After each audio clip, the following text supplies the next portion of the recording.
Firstly, I must stress that this video is not sponsored or endorsed by the Glenbrook Vintage Railway and Mattel, so my thoughts on the event will remain honest, independent, and probably controversial, just like how I conduct myself in my Train Simulator and Train Sim World 4 reviews. Shameless plug.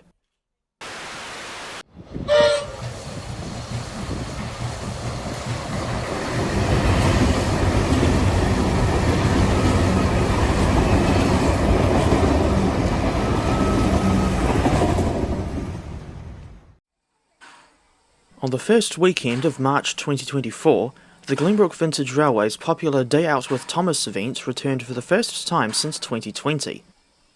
As has been the tradition for previous DOWT events, Mainline Steam's WG Bagnall 060 tank was dressed up to look like Thomas, although the appearance was slightly ruined by those ridiculous bubble stickers. And this engine ran tiny shuttles up and down the mainline connection at Glenbrook. Bagnall number 2475 was built in 1932 and originally worked for the Tomoana freezing works near Hastings. This is what she looks like without the debatably creepy face, and these photographs were taken at Mainline Steam's old Parnell depot in Auckland. Sadly, the depot was demolished in 2015, but a new railway station has since been built near the site, which still lies largely empty and undeveloped all these years later. Here's some footage from that new station, recorded in October 2022.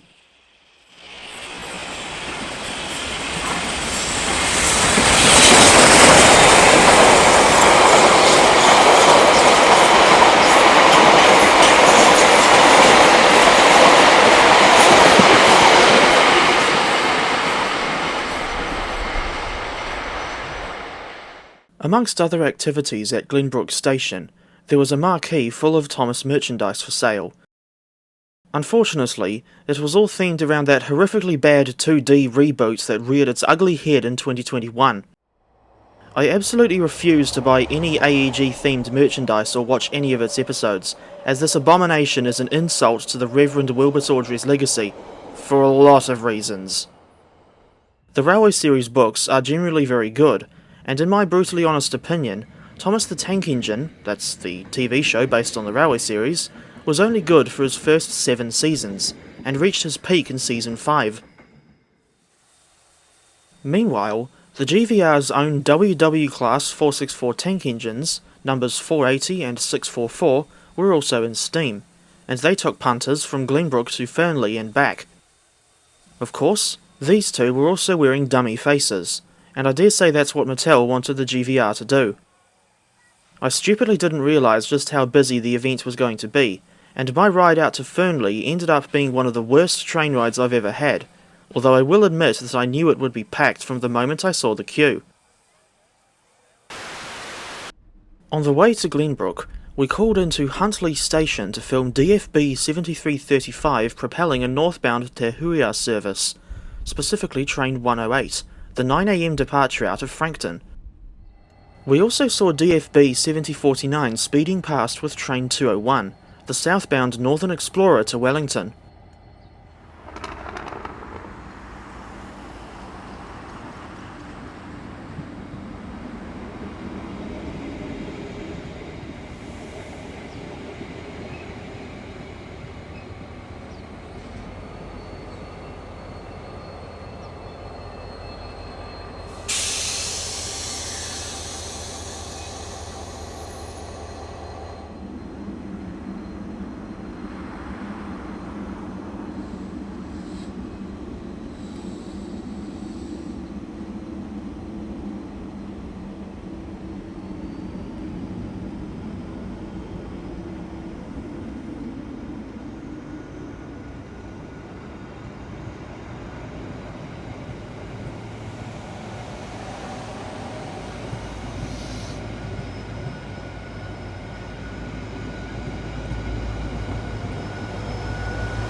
On normal running days, passengers crossed the tracks in front of the signal box, which was just out of shot to the right.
ये मुट्ठी है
The Bagnall 060 was hauling two LC class open wagons and a C472, a unique six-wheel passenger coach built in 1879, so she's much older than I thought.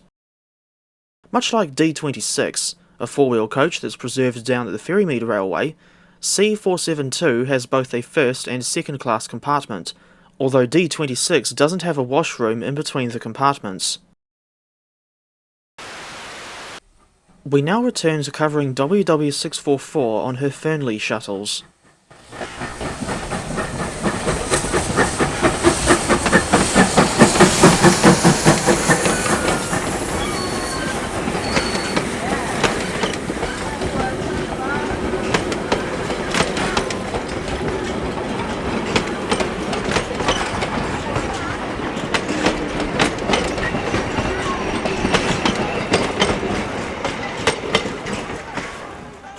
It may not surprise anyone to know that the queues were absurdly long, to the point where they could give what I saw in the Christmas event back in December a run for their money.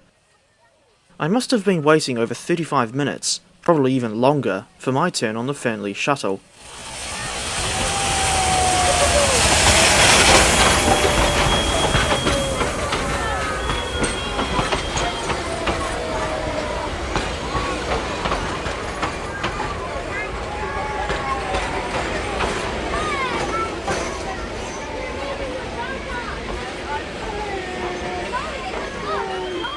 I ended up riding in A1948, one of the yellow Mainline certified coaches, for the journey to Fernleigh and back. This was not a pleasant experience, largely due to my hatred of being near loads of people in a small space. And of course I am not proud of myself for putting me in a situation that I knew would be undesirable. Even though I initially thought I was going to get a seat, it turns out that there were so many families on board that all the seats were taken before I could get one. Some may say that it's weird for a 23-year-old man to visit a Day Out with Thomas event on his own, and I don't disagree, but there is such a thing as adult fans of classic Thomas. You can see that just by looking at all the people who write their own stories and visualise them in the Trainz with a Z games. Victor Tanzig is one such person. Once again, we see the ADL diesel multiple units stored in the sidings at Puke or Wadre. For anyone who doesn't know, these are not originally New Zealand units, having been built in 1981 by A. Gonanen and Company for service in Perth, Western Australia. They were replaced by the A-series electric multiple units in 1993, and consequently exported to Auckland, New Zealand, where they remained in service until August 2022, following a major refurbishment in the early 2000s.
doesn't lie too far beyond Phuket or Wadre, and I remember this being the terminus of GVR passenger trains until the extension to Victoria Avenue in Waiuku was completed in 2010.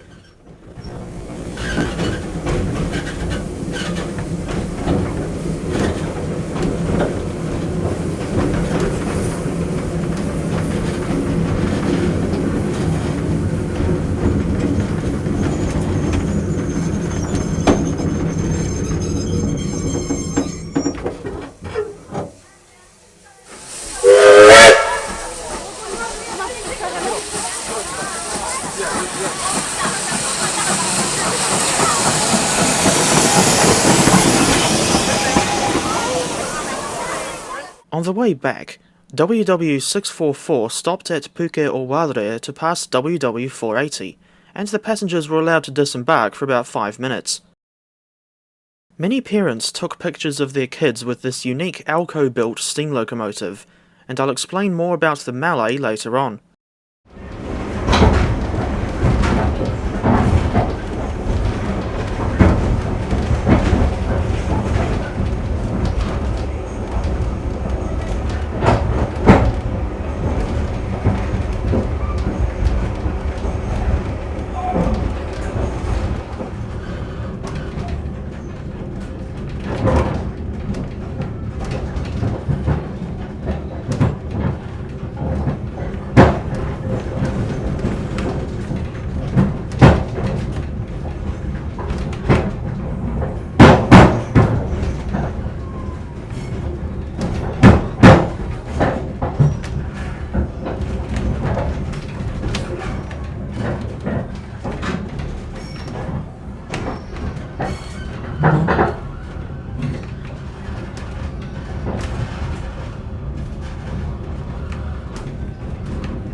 This bizarre little Ruston and Hornsby diesel shunter, built in 1955, was on display further along the mainline connection from Bagnall 2475, and dressed up to look like one of the locomotives on the 2-foot 3-inch gauge KiwiRail Railway.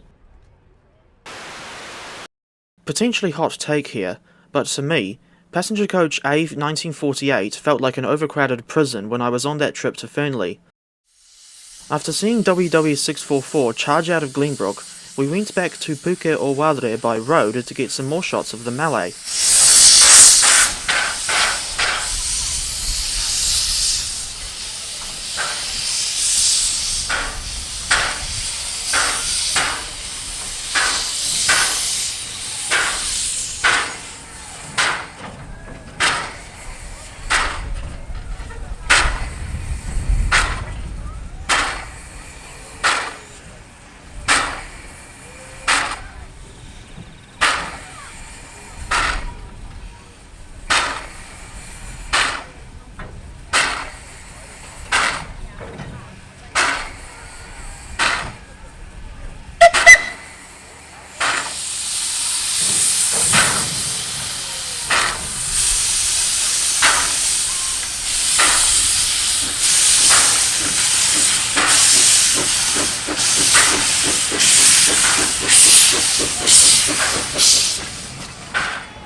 And now for a look over the GVR's unique 2442 Mallet locomotive while the yard was quiet.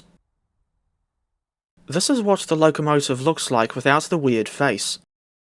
I took this picture in October 2017, when the GVR was celebrating their 40th anniversary. She was built in 1912 by the American Locomotive Company of Schenectady, Ohio. She originally worked for the Taupo Totara Timber Company on their tramway from Putaruru to Mokai, which opened in 1903.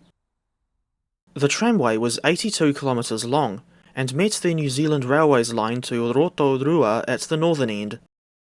Although the tramway closed in 1944, the 29-kilometre long section from Putaruru to Kinleith was taken over by NZR, rebuilt to heavy rail specifications, and reopened in 1952. These days, KiwiRail still runs freight trains to and from the Kinleith Mill, although the whole section from Waharoa to Kinleith is now referred to as the Kinleith branch, following the closure of the Putaruru to Rotorua section in 2002. As for the Mallet, formerly the Taupo Totara Timber Company's number 7, she was used by the Public Works Department to help with the rebuilding of the Putaruru to Kinleith section. Eventually, in the early 1960s, she was placed on static display next to the Mainline in Putaruru. She stayed there until 1975, when she was brought to the Glenbrook Vintage Railway and restored to working order. After breaking the ribbon at the GVR's opening ceremony in 1977, the Mallet, which by this point had become the GVR's number 4, settled down to hauling passenger trains along the former Waiuku branch, although this was long before the Victoria Avenue extension was built. Although she hasn't run under her own power since 2000, she is occasionally brought out of storage for display at special events. This is a very unique locomotive in the preservation era, as she is the only Mallet locomotive in New Zealand. She is also a 4-cylinder compound, which means that one pair of cylinders uses high-pressure steam, while those on the front engine unit use low-pressure steam. Curiously, the high-pressure cylinders are of a smaller diameter than the low-pressure cylinders, and I don't remember why this is the case. But I do know that the Mallet wasn't the only compound locomotive in New Zealand. For example, the X-Class 482s of 1908 were originally built as compounds, and later converted to simple expansion. Perhaps the most absurd compound this country ever had was E66, a ridiculous 2660 tank engine built in 1906.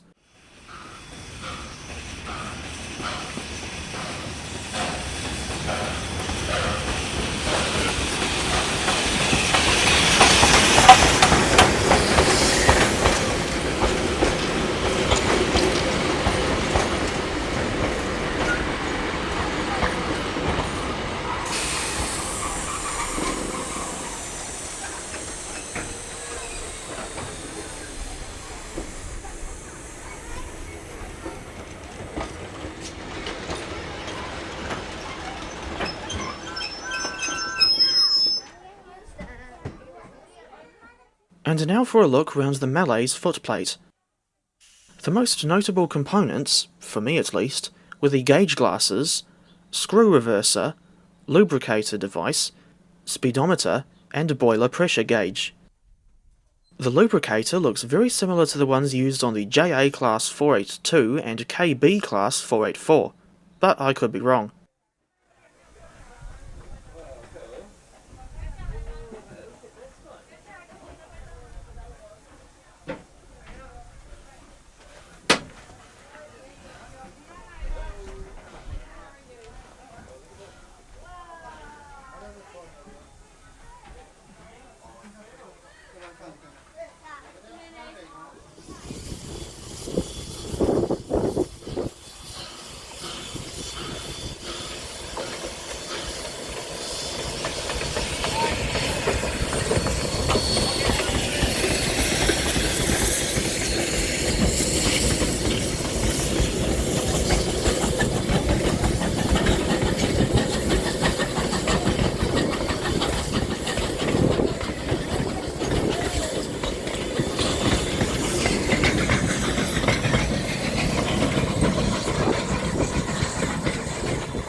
And that's the last of my coverage of the 2024 Day Out with Thomas event at the Glenbrook Vintage Railway.